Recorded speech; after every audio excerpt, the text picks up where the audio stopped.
kadang-kadang kita memahami tauhid ini mungkin tidak sempurna. Karena itu kita ingin untuk tauhid kita sempurna. Di dalam kita mengkaji tauhid, yang pertama tauhid di bidang zat, tauhid di bidang sifat, tauhid di bidang asma, dan tauhid di bidang af'al. Jadi ketika kita bicara tentang Allah itu wujud, wujud itu artinya ada.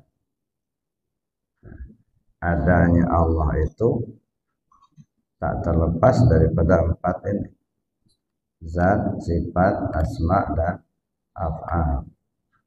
Nah, dalam kita bertauhid juga seperti itu. Tauhid zat, tauhid sifat, tauhid asma, tauhid af'al. Nah, mana yang perlu kita kaji terlebih dahulu? Tentu kita bicara tentang asma, nama.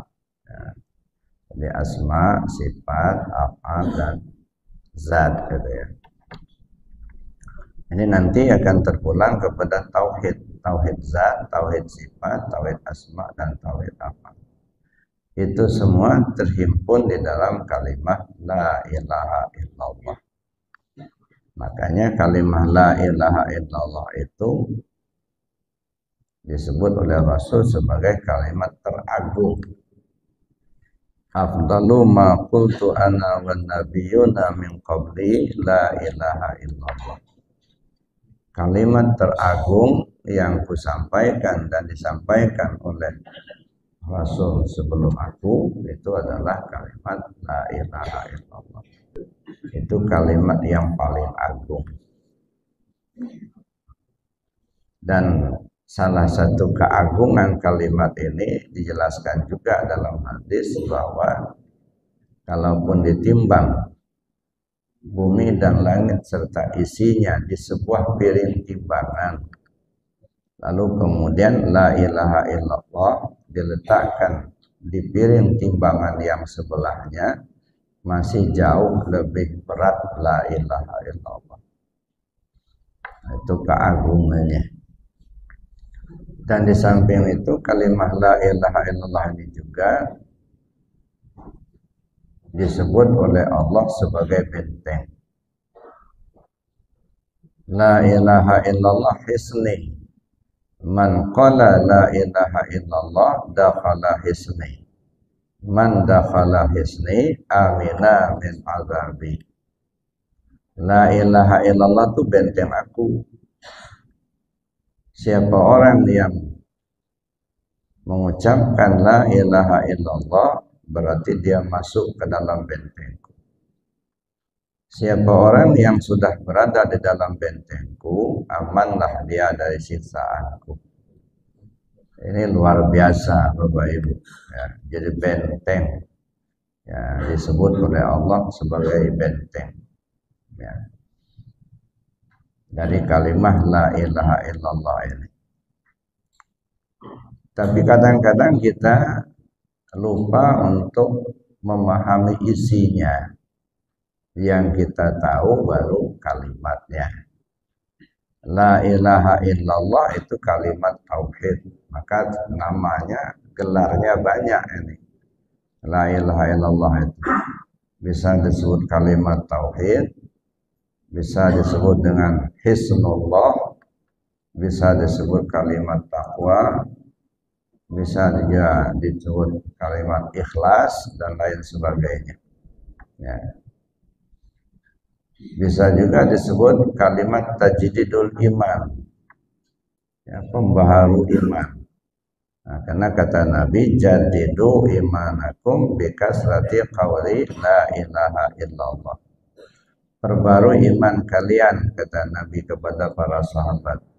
Lalu para sahabat tanya kepada Rasul, kaifa nujaddidu imanana ya Rasulullah? Bagaimana caranya kami perbarui iman kami ya Rasul? Lalu Rasul menjawab, faqsiru bi dzikri la ilaha illallah. kalian mesti banyak-banyak sebut kalimat la ilaha illallah itu. Nah, jadi meningkatkan iman itu dah banyak-banyak nyebut kalimat itu. Cuman kita kadang-kadang peningkatan iman itu hanya sebagai slogan dan tulisan. Mari kita tingkatkan iman dan takwa. Itu sering kita dengar pada khutbah Jumat atau peringatan hari besar Islam. Ya, dengan Isra Mi'raj kita tingkatkan iman dan takwa. Itu seruan. Ya. Cuman bagaimana cara meningkatkan iman dan takwa itu, nah itu kadang nggak ketemu begitu. Ya. Nah, nih dalam sebuah hadis ini dijelaskan cara meningkatkan iman dan takwa itu salah satunya adalah perbanyak zikir la ilaha illallah. Jadidu imanakum bikasrati qauli la ilaha illallah. Perbarui imanmu dengan banyak menyebut kalimat la ilaha illallah. Jadi kita berzikir dengan menyebut kalimat la ilaha illallah itu dalam rangka kita memperbarui iman, meningkatkan iman.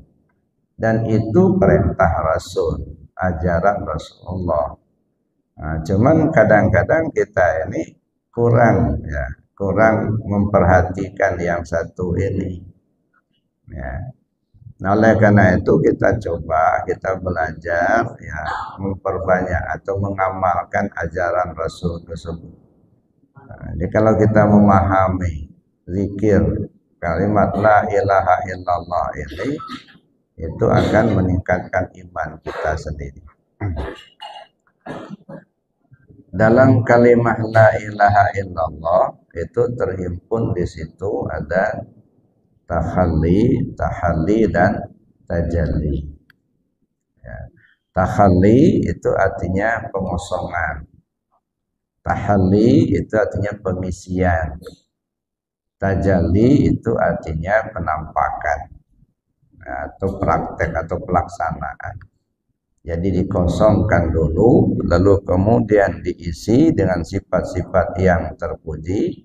Kemudian kita tampilkan dalam kehidupan kita. Ya, makanya Syekh Muhammad Amin Al-Qurdi itu mengatakan bahwa yang namanya tasawuf itu al-ilmu yu'rafu bi ahwalun nafsi.